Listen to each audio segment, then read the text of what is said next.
Ajahn mentioned that if someone just kept walking up and down, they would get samadhi for 6 hours per day.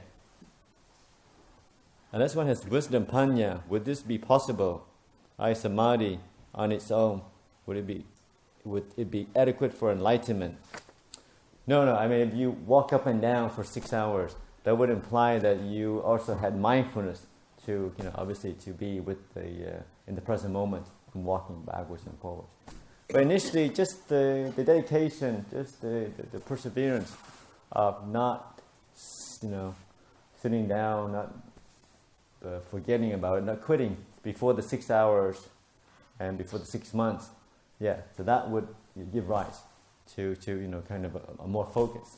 But as you walk back and forth, generally is you're supposed to, be with the walking backwards and forwards and not, obviously allowing the thought to veer, to the past or towards the future. But initially, it takes a lot of faith and confidence in the Buddha's teaching and a lot of, energy and perseverance. So it just what it may seem just like an act of walking up and down, stay on the path for 6 hours every day for 6 months, you'll see it takes a lot of different spiritual qualities that has to come up. Yeah. Any questions or comments?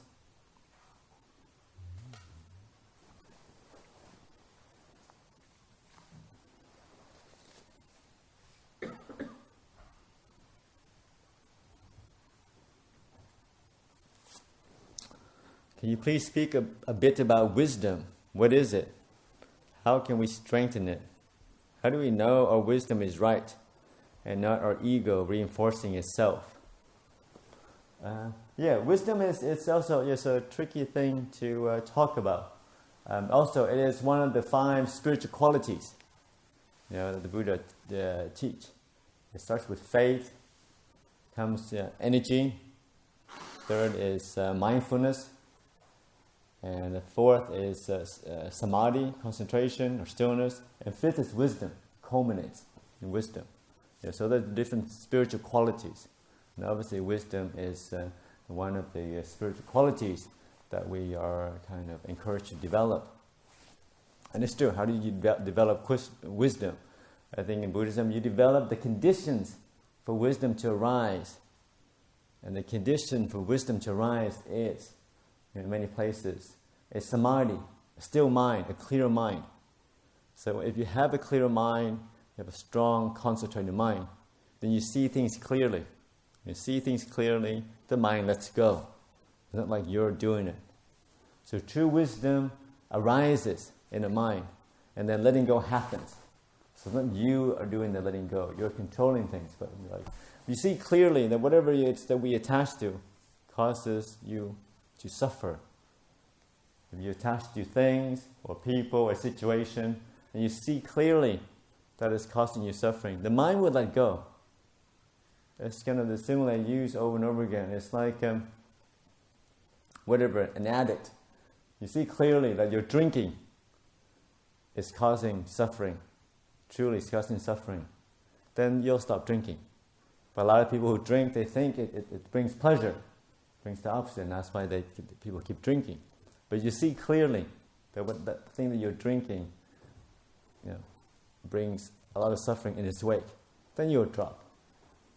But obviously, people who drink know that, obviously, you drink a lot, it causes suffering. But you think, it's just a glass, it doesn't cause suffering. You don't see that the lack of, you loses your mindfulness and you increase your unskillful behavior over and over again. But if you see clearly, the mind will drop. So it's not you're doing the dropping, it just drops naturally. Yeah. And wisdom's the thing that lets go. And like I say, in Buddhist wisdom is the wisdom to transcend suffering. So it's not a clever way to see the world. It's not having all the answers like Google. It's not the ability, to impress, to be scintillating, to have great conversation around the coffee tables. not to know whatever, it's just, and wisdom can come from with people with a simple mind. In the Buddha's time, a 6-year-old kid, novice, can be enlightened. You can, how a 6-year-old kid can be enlightened? He doesn't know anything. Yeah, so obviously the idea of enlightenment is very different than what we take knowledge to be, or intelligence to be. Yeah, intelligence and wisdom is very different. Intelligent people with PhDs, lots of degrees, actually can be quite silly when it comes to letting go.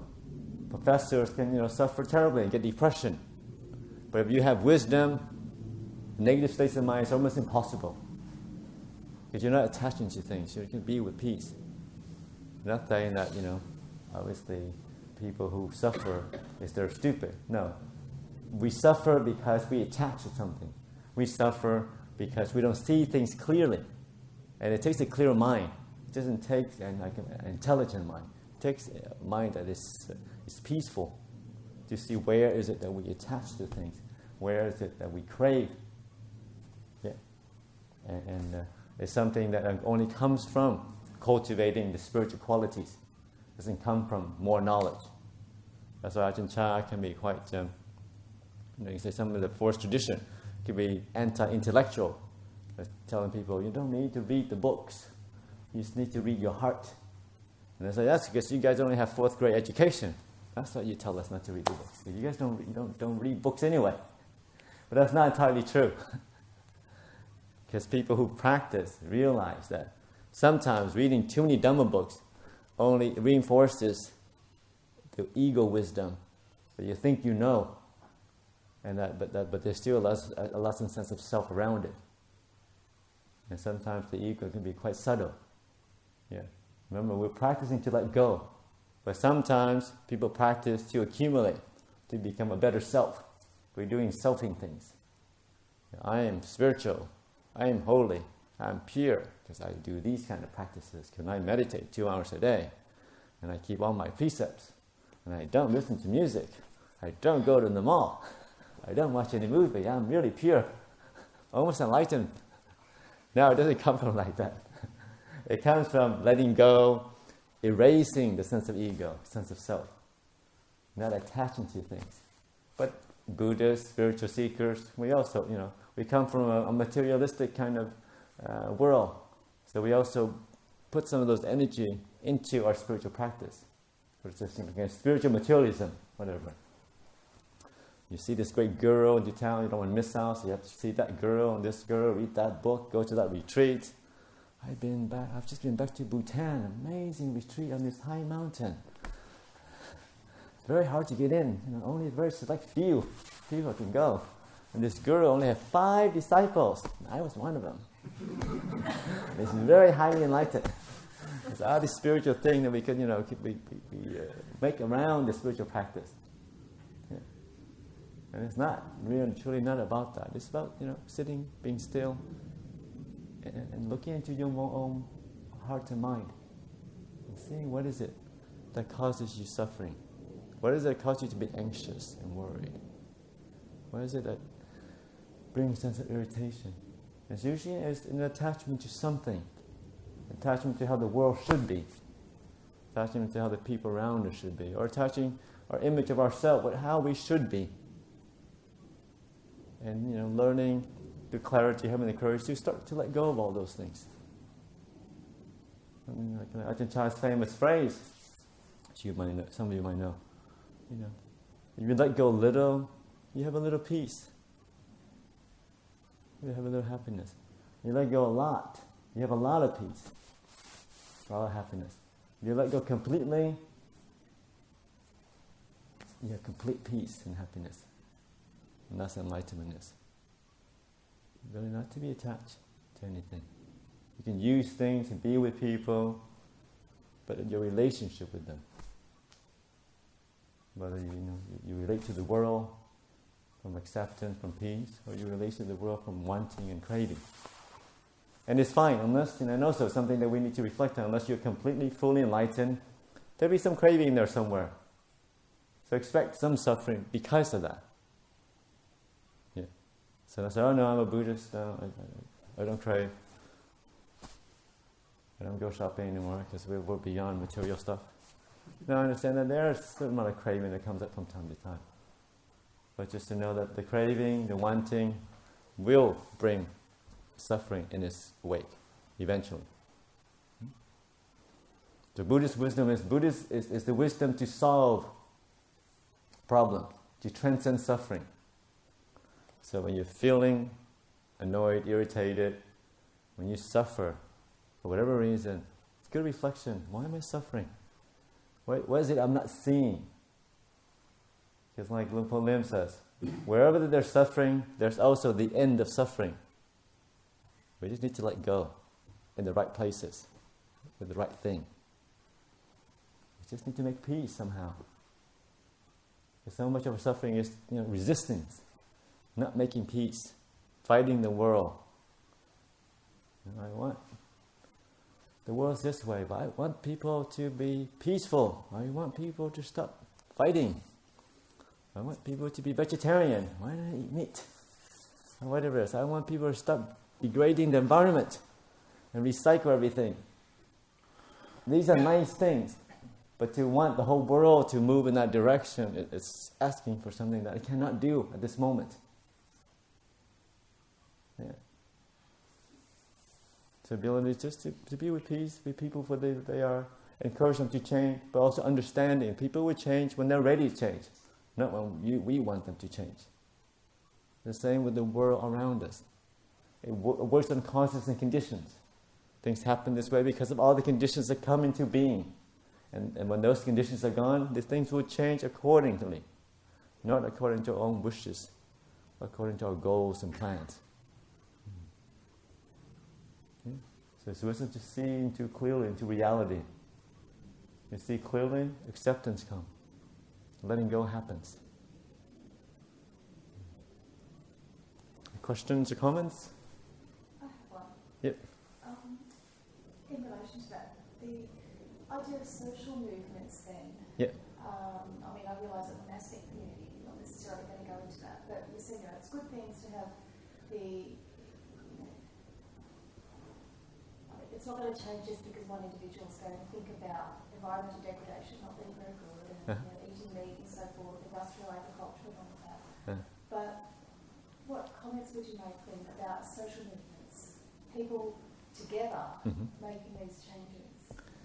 I think like they're being part of the condition. Sure. I think sometimes we are such a Theravada monks. We're accused of you guys don't do anything for the world. You just sit and watch your breath. I didn't mean it as a criticism. No, I know that. I'm sure. No, I know that. But I said it's not a bad criticism because we don't do a whole lot. But I think regarding social movement, it's okay to want to encourage change, wholesome change, encourage people to meditate more, be more peaceful, whatever. But also, so you put it out there, but understanding that the changes will happen when the conditions are right. So it's good to encourage social change, but not to get frustrated when people don't change fast enough or the change aren't happening. Yeah, and not to suffer over that. Because you see so many people suffer over that, the fact that things aren't moving fast enough or things aren't happening. And it's like, okay, I do the best I can. And to also look after your own heart. Am I stressed out over, the social work that I'm doing? Or am I getting depressed because I don't see any making a difference? No, your intentions makes all the difference.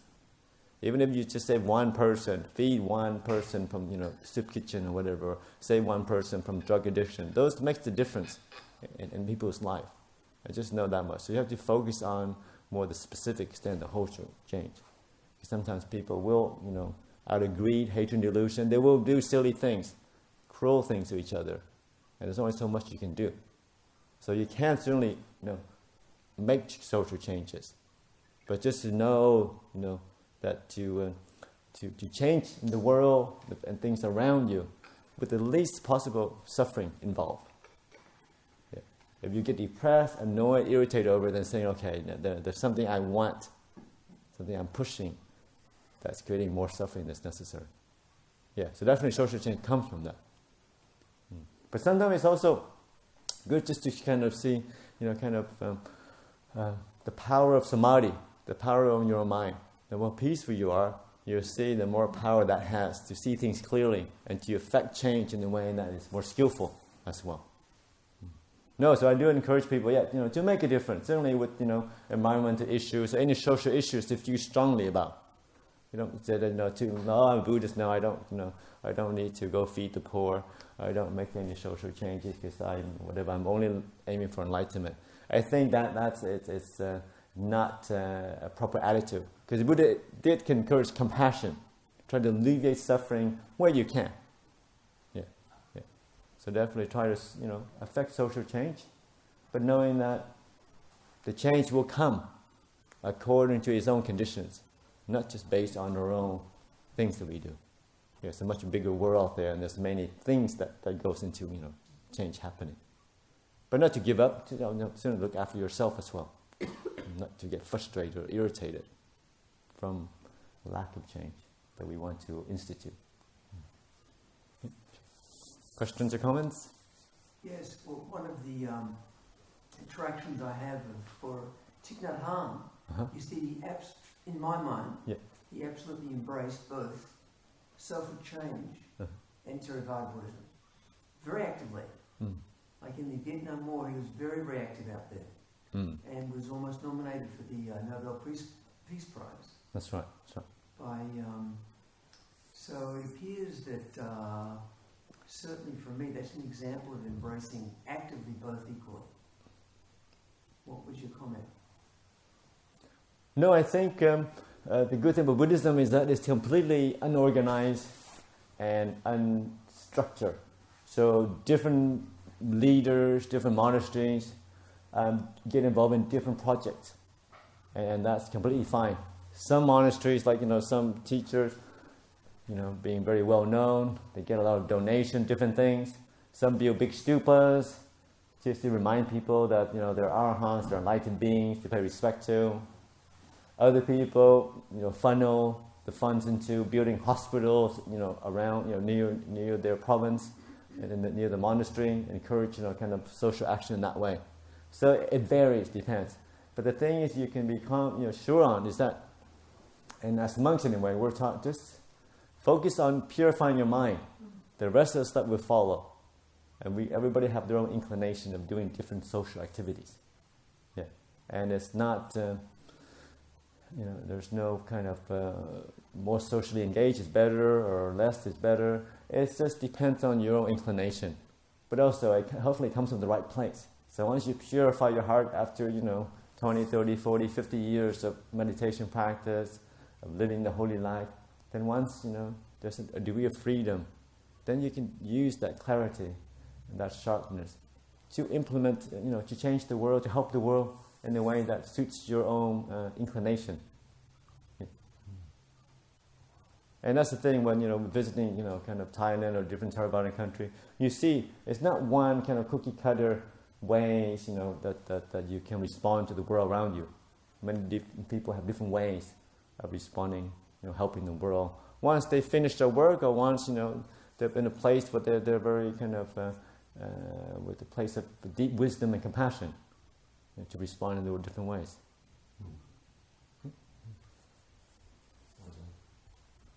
This is a socially engaged activity. Yeah, that's what I mean. When you're meditating, when you're sitting quietly, you might not think we're not doing anything, but it's if it's unseen, it's subtle, will definitely have an effect in the world around us. The positive energy, just sitting quietly, not adding to the confusion or commotion. That is a socially activity.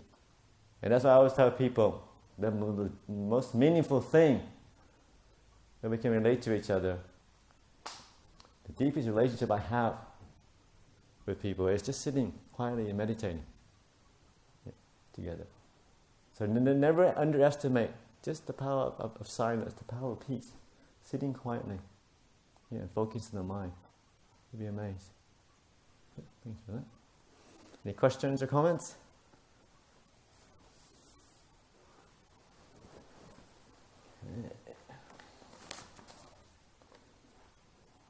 In the deep states of meditation that can be experienced, where are we? What are we connecting to? if it is even something to name. Yep. Well, that's the thing. There are many books regarding samadhi, and my approach to kind of teaching meditation, deep meditation, is really not to talk too much about what deep states that you might encounter. One, is different for everybody, and two, the more you know, then the more the mind will look for it. And when you look for these different things that you might experience, you're not in the present moment. You're not paying attention to your object of meditation.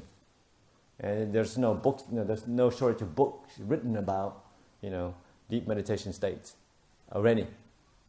So my own encouragement is just, sit, focus on an object, the breath, the body, and just stay in that. Just focusing more on the pleasantness, the peace, and the mind will open by itself. And then you'll see whatever. Sometimes, some teachers focus on the light, the nimitta, and people start looking at each other. My mind is bright, but I haven't seen any light yet. When you start to want and crave things, and then it destroys the process.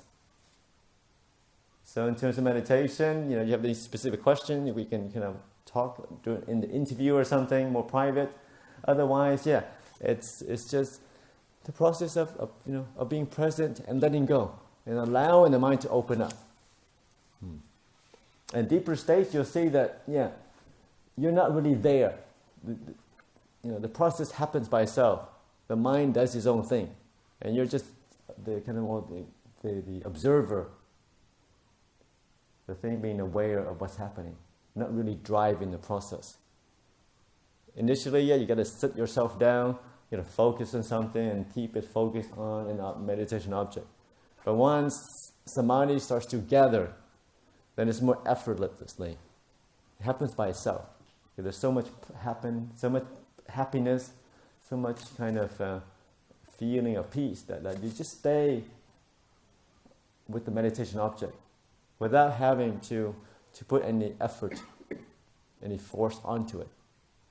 But initially, in the initial stages, rather, sometimes it can be a bit tricky of, always pulling the mind back to the meditation object, back to the breath, back to the body, or back to the mantra. But as the mind becomes more peaceful, it happens naturally. And the deeper the meditation, the less you're almost not there. But you can tell it's a deep meditation because it lasts longer. And the feeling of time starts to fade away. And then it feels like you're just sitting for a few minutes, but it's been like 2 hours, 2 or 3 hours. You're like, oh, that's interesting. All you're aware of is just giving a deep bliss and peace and stillness. But these things happen naturally when the conditions are right, obviously.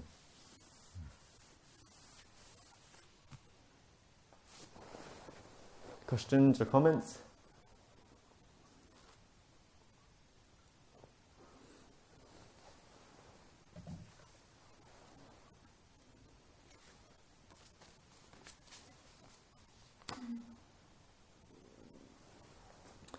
Can you explain right livelihood? Is it possible for a doctor to be fulfilling this aspect of the Eightfold Path when his or her job is so closely involved with big pharma? Who's big pharma? It's like, Pharmaceuticals.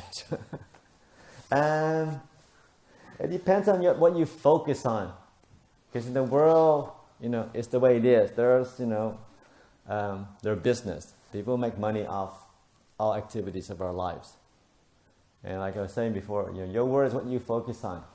You focus on the environmental degradations, how the big pharmaceutical is ruining everything and buying all the politicians off, and we're feeding too much drugs to each other, and there's a major opioid crisis, and it can go on and on and on about the spiritual conspiracy or whatever. But do you focus on the fact that you are, as a doctor or a health worker, are lessening the suffering of your clients that come and see you every day? Every client you serve, every client that you try to help with the symptoms, with proper medications to help them lead more skillful, healthy life, then that's the difference you're making. And that's livelihood. The Buddha, has specific, kind of recommendations or things he said around livelihood. And you can see that in the sutta one is not to have a job that sells alcohol or drugs, so that to others, to people. 2, not be involved in poison, just like pesticides. 3, trading of meat or cattle, livelihood. Yeah, live cattle. And anything else? Huh? Arms, not trading arms, obviously. Yeah, not selling arms. If you're not selling arms and nuclear weapons, you're doing pretty good. Human trade, trafficking, obviously. Yeah. Not doing that either. Yeah. The rest is just kind of gray area that you have to kind of, use your awareness and use your intelligence, your wisdom to kind of focus on more wholesome aspects of it. Yeah, sometimes, let's say, to be a doctor, you have to go through the courses where you have to dissect whatever animal and different things. I think these days you have choice that you can, not do these things, and that will still allow you to do that, to not have to dissect live animals and stuff. But it depends, even though it's a monk's life, we're supposed to be harmless, but we know that, to build the sala, we destroy some insects that live in the ground. When you drive around, you can, kind of run over little creatures in the ground as well. When you drive around at night, the bugs, fly into your windshield wipers and kill themselves. And you said, well, to be harmless, should I not drive? Should I just live in a hole in the ground or whatever? And just, wear a net covering, that way you don't, open your mouth accidentally and a fly into or something. But in Buddhism, it's not about that. It's about, wisdom. That, and it's about the intention. You're intending to be harmless. Knowing, but still knowing that you may cause harm and hurt to other creatures around us. What we need to do is minimize it.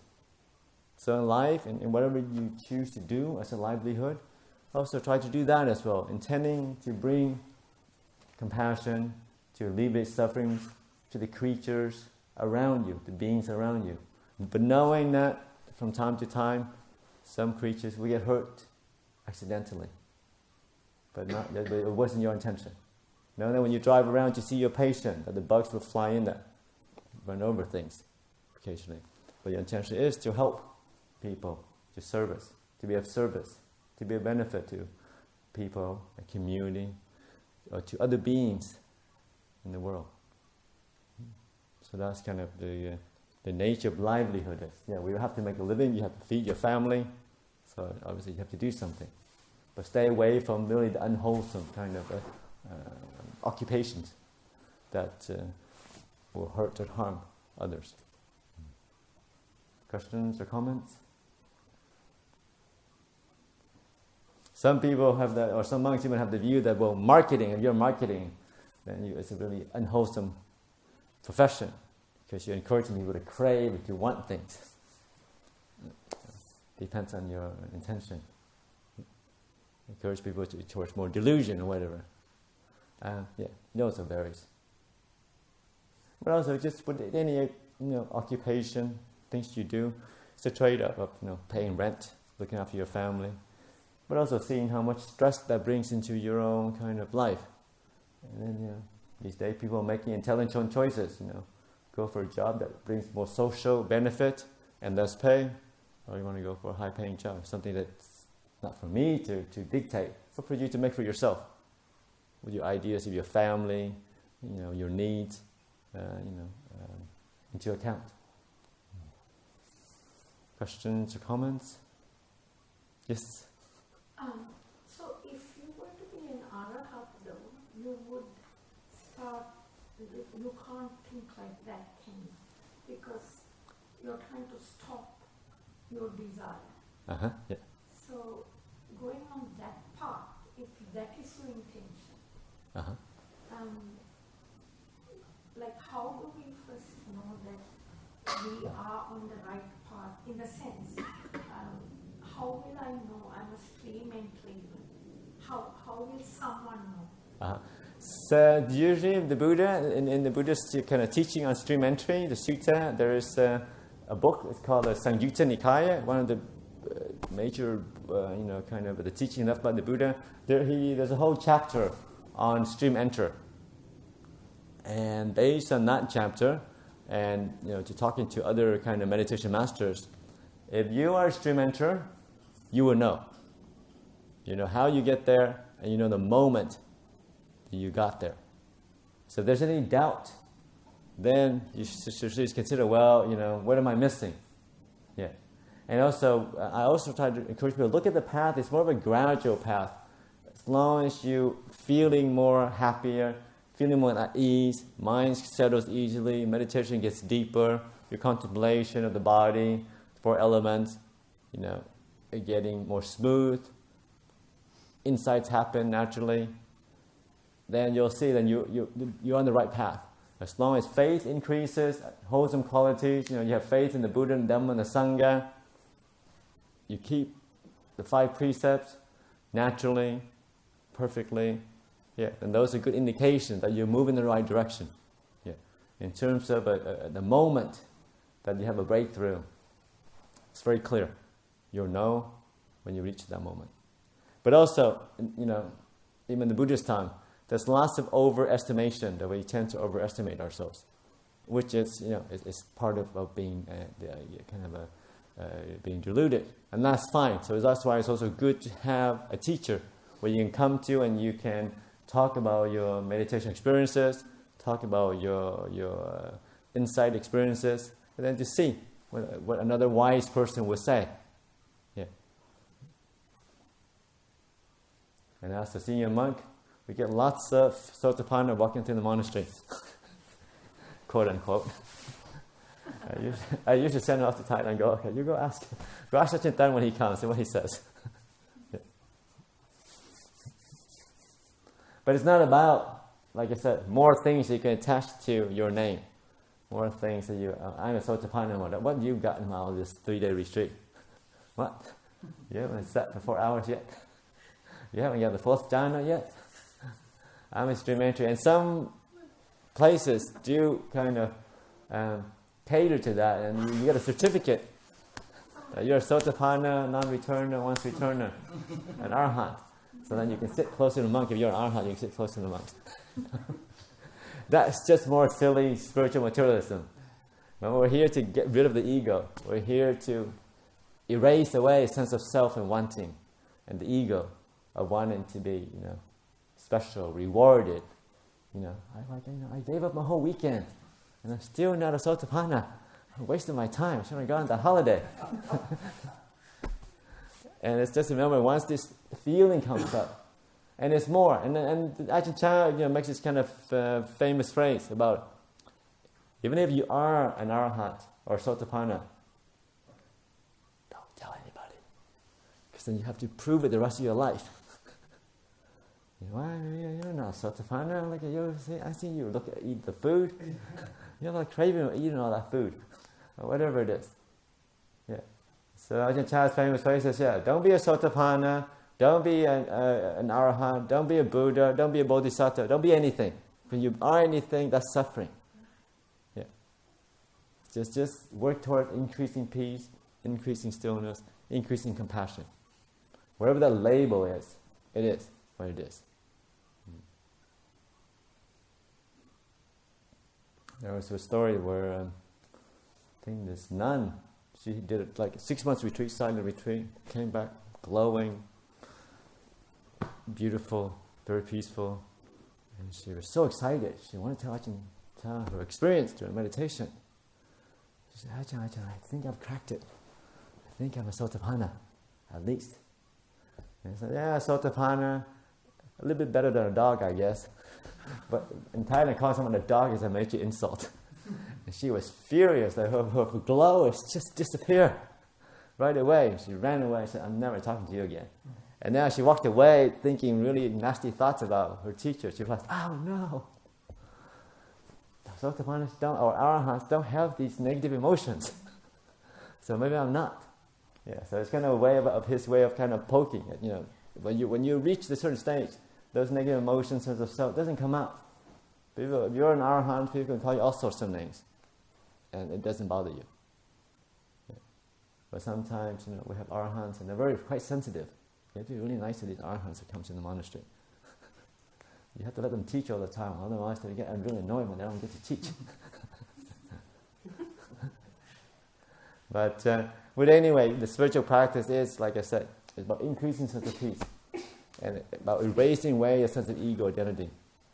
Whether people think you're an arahant, neither here or there. You know what your thing is. You know where your purity lies. You know how deep your practice is. What other people think, more of a projection. Certainly as a senior monk, you get both sides. When people have a lot of faith, have a good time, they come, oh my God, Ajahn, you're the greatest teacher. I'm so happy to be here. And then, they praise you because, they're in a good mood. They have a lot of faith. And then when they're having a bad time, they come, oh Ajahn, that was the worst teaching I've heard. You get the same answers to all the different questions. Are you sure you're qualified to teach? Better go ask your different Ajahn Tan whether he allows you to teach. And I know that what people say when people praise you is not a measure of my purity or not. It's a measure of their faith. Yeah, if anything. So you don't take it personal. Yeah, it's just praise and blame. It comes and goes. People say nice things when they're in a good mood, and they say rotten things when they're in a bad mood. Nothing to do with me, neither way. Yeah. And as your practice deepens, strengthens, you see all these kind of plays, this shallow plays of egos and self, and praise and blame, gain and losses, suffering, happiness. They come and go and they fade away according to conditions. Your practice is to be unmoved, still, peaceful. Which on some days, harder to do, but never mind. This is what it is. Questions or comments?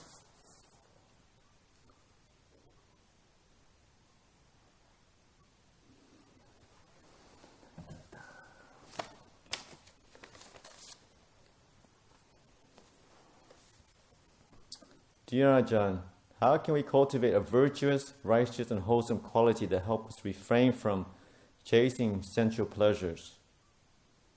When craving for them arise, my body forces me to chase it and my mind is not strong enough to resist. Even though I'm aware that it may bring sufferings after a short-term pleasure. No, some people can, Buddhists or practitioners can overreact and it can be quite hard on their own kind of craving. No, whatever it is you want, you can try practice a different way. You can obviously restrain your craving and not get thing to chase after that. But also, you can also get it and just tell yourself, is it really worth it? Is it really worth it? Is this really happiness? And that's fine. Sometimes it is. It is happiness. Obviously, it's nice to have a nice meal. Else people wouldn't spend all the money to go to a place. It's nice to go on a holiday. Although people wouldn't spend thousands and thousands of dollars going on a holiday. But really, is it? Keep asking yourself, is it worth it to, save up for a whole year, save all that money, work extra overtime, save it to have an extra holiday for 2 weeks or whatever? Is it really happiness? As your mind gets more peaceful, it might shift your perspective. And I always kind of encourage people to reflect, especially to quote what the Buddha said in the suttas. What the arahant, here's what the arahant again, what the arahant says is happiness. The world said is suffering. What the world says is happiness, the enlightened one said is suffering. So reflect on that. Not to make yourself feel guilty because you liked nice things or soft beds or, big houses. Get your big houses. And says, well, is that really worth it? Does it really bring happiness? Or just allow me bragging rights to say, oh, come, look at my big house. It's just me by myself, but I've got 10 bedrooms. I live in this really exclusive neighborhood. Or whatever. Is it really worth it? Yeah. Depends. Yeah. Sure, someone give you a big house, you don't have to say no. You say, oh yeah, thanks. I say, oh no, I'm a Buddhist. No, I can't take these nice things. No, you can have nice things. Just to know they don't bring lasting happiness. that whatever issues you have, the depression, the anxiety, the worry, is still there. Even after all this, a nice cup of coffee, a nice holiday, life is just still there. It doesn't solve any problem. But occasionally it's nice just to have a break. Yeah, enjoy nice things. Questions or comments? Ajahn. Yep. Didn't the Buddha say that if somebody goes around boasting that they're a Sotapanna or an Arahant, that they can't be one? Because they don't have self-view anymore? I don't know that exact quote, but he certainly said that even his time. It's understood in the Pata. There are plenty. Okay, I'll look that up. Yeah, I'll have a check. If somebody says, I am a Sotapanna, he can't be a Sotapanna. Depends on the I, how strongly the I is. Yeah, if there's an I, then obviously, one of the things you get rid of when you become enlightened is you realize this I thing is something that you made up. It's out of delusion. Yeah. Yeah, I think it's in there somewhere. Yeah, well, definitely, if you person have a strong I and you get very sensitive and get very touchy about certain things, I am right all the time, I am this, then be careful, certainly, when you see. And then, as I think when there was an interaction between an enlightened nun and a questioner, and he asked this enlightened nun, the guy asked this enlightened nun, are you an Arahant? What is it like to be enlightened?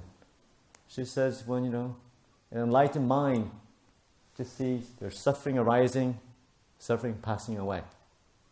She didn't say she was enlightened, but by answering that without a sense of self, she only implied that, that she realized enlightenment by not seeing, that this me and I doing anything. You just see that it's just a natural events happening. And the sense of self is a delusion that we add on to things. There's pain, but the deluded mind says it's my pain and my need. Yeah, but it's just really just a pain somewhere. There's happiness, but it's my happiness. The stronger you have a sense of self, the more it starts projecting in the world. It's my body. My family, my kid, my husband, my wife. My wife doesn't do anything I like. I get annoyed. Yeah, and you suffer over that.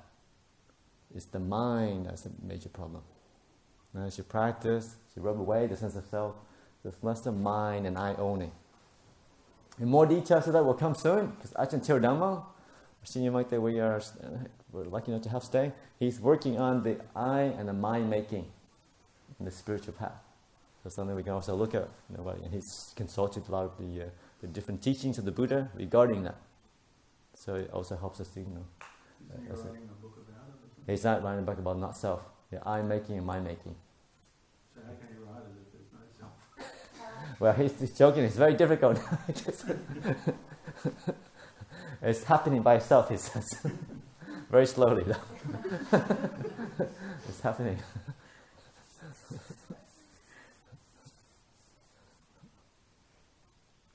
Any questions or comments? Isn't it when you constantly get the 5 aggregates rising that you're making the I and you're feeding? The 5. Is that how you drop the ego? I think what the ego is when you see clearly that, the 5 khandhas are, how the Buddha described this body and mind complex that we have. And you have the body, and you have the 4 mental states that comes up. So sometimes they just use it more, it's kind of a easy to understand, just a mind and body complex. And you have, moods and emotions comes up. And there's happiness, there's memories coming up, perception, there's sankhara, there's thinking, there's sense consciousness coming up. You feel certain things, feel hot, feel cold. And that's normal, that's just a play of nature. But the delusion of an I says, I'm feeling hot and cold. And it depends on your characteristics. You respond through that delusion. When you feel cold and you don't like it, and you say, I'm feeling cold, I need to do something about it. But you just see clearly, just coldness arising, coldness passing away. But the condition is right. Yeah. But it's that I am doing this. that feeds on the delusion. Yeah. But really, the Buddha teaches that it's just these things just arising and passing away on their own. And the deluded mind gets involved, and it owns things. And certainly it starts with, your moods and emotions, your body, and it starts to expand outward. To my world, my house, my pet, my whole universe that I need to control. And what you think is yours, then you want to control it. That's the second kind of corollary to a sense of self. So see that huge egos wants to control things and people around them because they have this delusion of a self, an I. And they'll suffer accordingly when they find out they can't control. But sometimes politicians and different powerful people have this delusion they can control people. And to a certain point. But as they move on, as their power waxes and wanes, as they age and they pass away, they realize, I didn't really control anybody. I can barely control my own body that gets ages and gets sick, that we can't stop.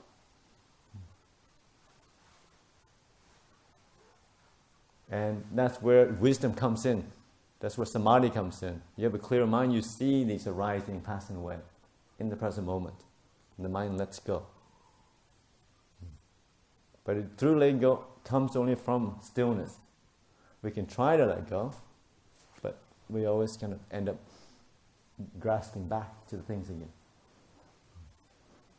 Once you have clear seeing clearly, then you let go naturally. Questions or comments?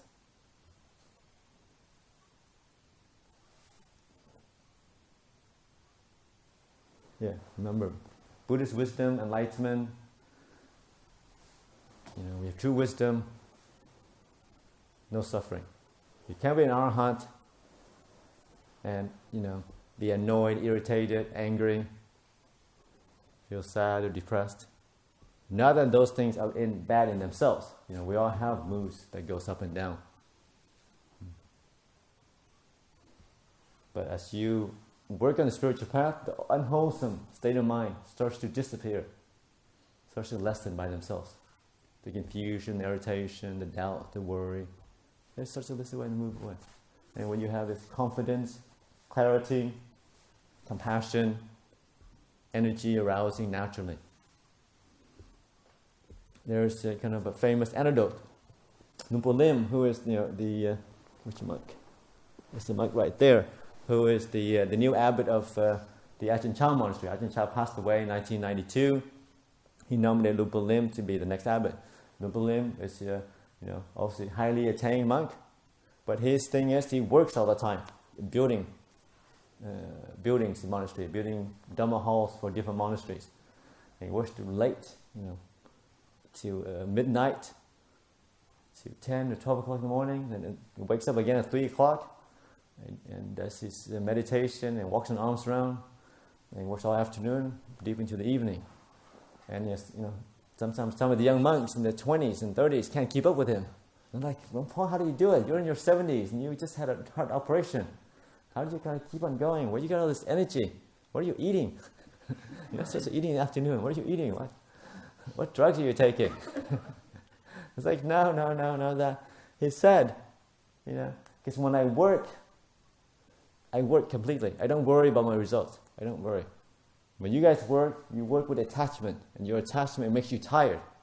When I work, I don't have any attachment. I just work. I'm mindful in the moment, and I let go. Yeah. So most of us, we work, we have attachment, expectation, what things will come out, we complain, oh, it's really dark, why is it working, this is really stupid, I'm a monk, I shouldn't be working, whatever. And then we tire the mind down because we're complaining the whole time. But if you're completely silent, focused, lots and lots of energy arises, and also unlimited amount of energy. If we can learn to still the mind, waste it in the fault finding and irritation and grumbling. And that comes from deep wisdom. It comes up naturally. So, it's not like I'm Buddhist, I shouldn't complain. No, then you have two problems. You're complaining about not complaining, or something like that. Questions or comments? Yeah. Question in one of the comments in Hinduism. Interesting to compare the Hinduism with what you're saying. Is right identification. To me, it's quite a complete but simplistic approach. What you identify with, you can identify with thoughts or emotions or whatever, or it's all about what you identify with. Right identification. So, what do you think? So, if you have to identify, is that to me, it's like a whole simplistic philosophy in itself. What you identify with, wrong or right identification? I think there's skillful ways, because you can't go from 0 to infinity right away. So identification is, you have to identify to something, then I would say, or focus on something, then focus on wholesome things. You have to identify with compassion, generosity, letting go. Yeah. And as the Buddha said, as you progress towards, the spiritual culmination, it's then the good and the bad fade away on their own. But initially, incline towards goodness, incline towards generosity, incline towards, stillness, meditation. But you cannot be fully enlightened if you always say, I am doing this, I am going to do that. It's the I is there. Eventually, those things fade away. Eventually, when you get to a point where, goodness and unwholesomeness just fade away on their own. You go beyond that. But initially, identify with the good. Identify with harmlessness. Identify, or you can be, you have this kind of called crazy Zen wisdom. You're nothing anyway, so I can go and kill people and hurt people and steal and rape and not worry, because everybody's nothing anyway. And that's not true. Sure, on an ultimate level, we're nothing. But on a worldly level, there are feelings, there are families that get hurt. There are suffering in the world. When I say ultimately, nothing matters. It's a nice excuse to be, kind of immoral, unethical. But there are people. Yeah. So, ultimately, sure, there's nothing good or bad, or we go beyond that. But initially, when you're on the path, then identify with goodness. Yeah, identify with wholesome qualities. Sure, but at the end, identifying with anything is suffering. It will prevent you from, fully clear seeing things. Yes? I forgot his name, but he must have due dates sometimes for his buildings to be finished. One builder has to be out before another builder. How do you have a due date without being attached? How is that not an attachment? Hey, you have to have this done by a certain time. He doesn't. You haven't been in Thailand. There are no due dates. Buildings are like 10 years behind. Because certainly in monasteries, you can't fundraise. Money comes when it comes. And you do what's needed. And the famous thing is, another famous monk who is also kind of reputed to be like, a very deep practitioner. Yeah, they see him building his sala, and it's like, Luang Pa, you've been building this sala for 15 years, and it's not been finished yet. When are you going to finish this building? And he answers like, every day, what's done is finished. Tomorrow, I start again. But every day, what's done is finished. I finish my sala every day. Still, I don't have a roof, but it's finished. Yeah. So you'll see when you go to Thailand, you ask people, the building's been sitting around for, years and years and years. Because there is literally no deadline. It's finished when there's enough money, when the workers showed up, and when the things are put together. Yeah, and only then they have the ceremony. So generally there isn't a deadline in that way. So we should go to Thailand. That's fine. I don't know. Yeah, I don't know whether it's the same if you work in a construction business, but certainly in the monastery there's very little deadlines. I can't make money in work like that. Just remember every night as well. If you feel anxious about not doing enough things, what's done is finished. And then move on. What's done is finished. Yeah, can't be anything else.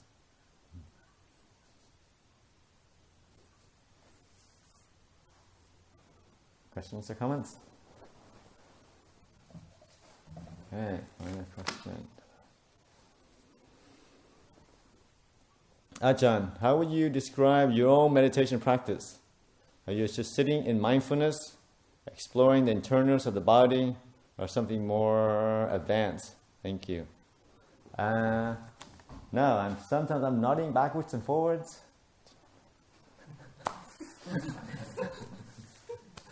My practice is what I generally teach.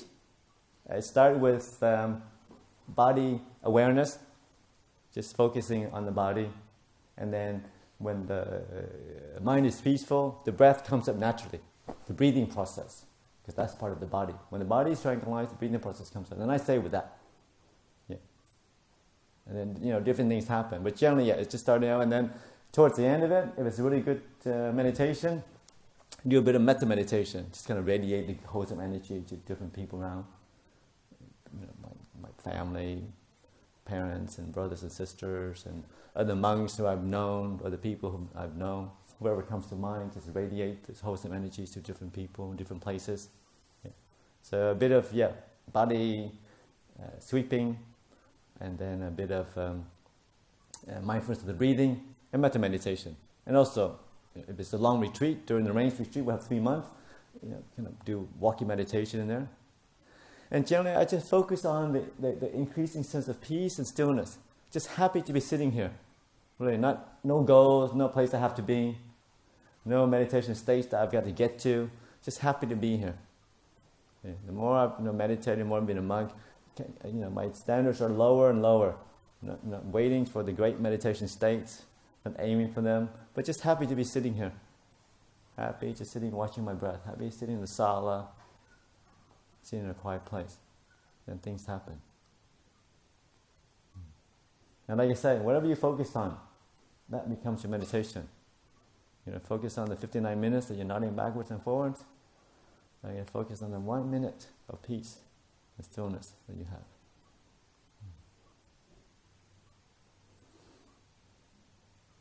In terms of reflection, almost very boring, just body contemplation, visualizing different parts of the body,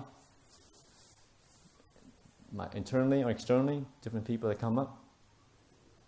Some of you might know, sometimes I just stare at different body parts and focus on that for a few days. Just a nose, just look at people's nose, just a nose coming. Not a big nose, a small nose, not a person or the enemy, just a nose coming up. Everybody's a nose. Yeah? So that way it gets away, feeling of lust and attraction or repulsion, whatever. Or people's ears. I know it's not 32 parts, but talking to different kind of meditation master, they say, there's a certain standard thing, but the thing with meditation is to make it interesting, to engage, something for your mind to play with as well. It's not just I'm going to bang away with in-breath, out-breath, in-breath, out-breath. I've been in there's a million in-breath and out-breath. I'm still not enlightened yet. No, it's still a way that it's more engaging. That makes it interesting. Because unless your mind is interested, it's not going to stay the meditation object. Yeah. So always view your practice as something that, it's not just a chore. It's something that brings a sense of kind of fun and interest. Something engaging. Yeah, that you'll find that you don't have to force yourself to sit meditation. It's quite an enjoyable activity. And also comparing to when you're not meditating. Not meditating, I've got to sort out the problems in the kitchen. I got to do some building work. Got to run around, do some raking, take out the trash, do the toilet. No, it's much better to sit quietly with my eyes closed. So it just varies. It might not be the best sit, but you're still sitting quietly. You're still calming the sankharas down, calming the mind down.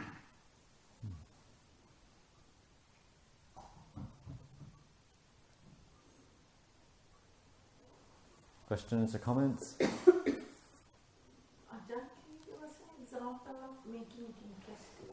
What do you mean by making it interesting?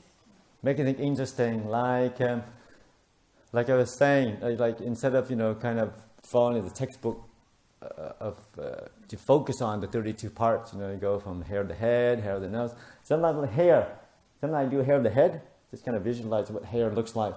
But then I visualize hair everywhere. So this building is just made of hair. There's hair covering everything. and stripping down everywhere. Yeah. And everybody's hair walking around with 5 feet long hair around it. Or skin, because everything is made of skin, outer skin. The basket is made of human skin. What's that going to look like? Yeah. So you're just going to visualize anything that's just imbued in the mind. Or sometimes you do the impermanence.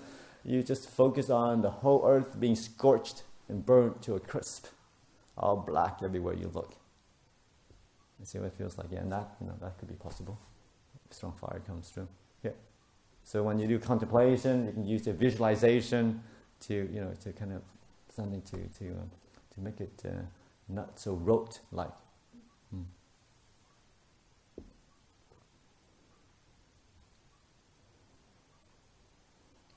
Recommend with young monks with lust in them, just visualizing the pretty faces that you see in the picture, but knock out the 2 teeth.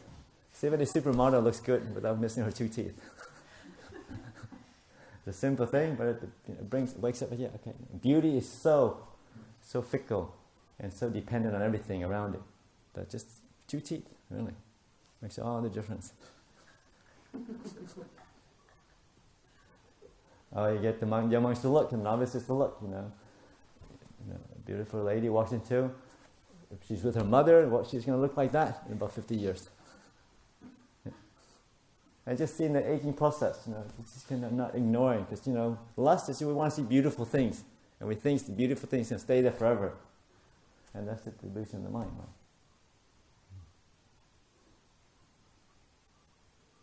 Yeah, that's the thing. Just make it more interesting just to sit in and go, Bhutto, Bhutto, Bhutto, Bhutto.